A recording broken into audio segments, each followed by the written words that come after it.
If the dream of Africa continental free trade area comes into fruition, and eventually we have one common currency, it is going to be possible to build an economic superpower within the continent. That means we must have a completely different mind shift in terms of how we look at Africa. And I think that is what the president has been pushing, relaxing of visas with various countries and opening up trade engagement.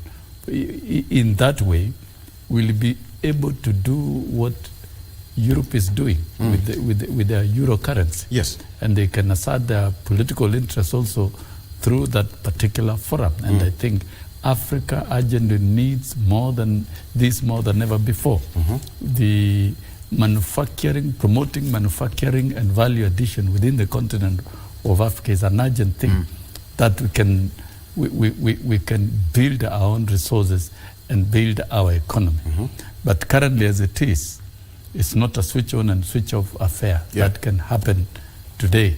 Of course, we have got African Development Bank, but of course, it's not extremely independent. Africa still relies on policies of others and financial borrowing, which of course, the president has been arguing. We are made to pay more and we are charged more as a continent. It's something that needs to be applied fairly across board.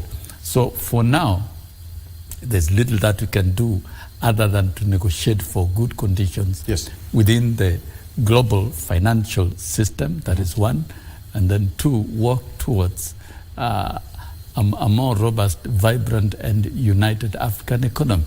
And it's not very difficult to work on a united African economy. We've had regional economic blocks, ECOWAS, IGAD, and East African Community, SADC, and the rest. It is possible to work on a common without depending market on the big, without depending on the big boys. Yes, we are free to do that. Okay, we are able to do that, and we should be able to do that. But that requires political goodwill. That requires more open, democratic governance within the respective countries. And as been stated by Honorable Ruku, we have been, as a country, philosophically, over time, within the category of what we call non-aligned states. We were not aligned to any group, even during the Cold War.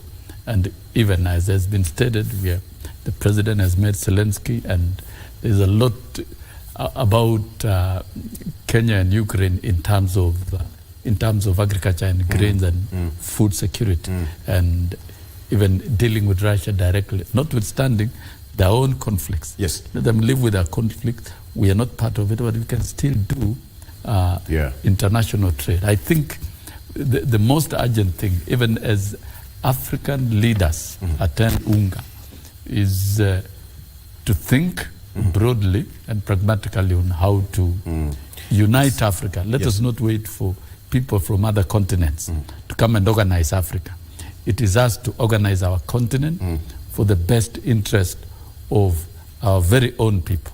Once we have a strong, vibrant African economy, it will be good for all the people of Africa. Yes. All right.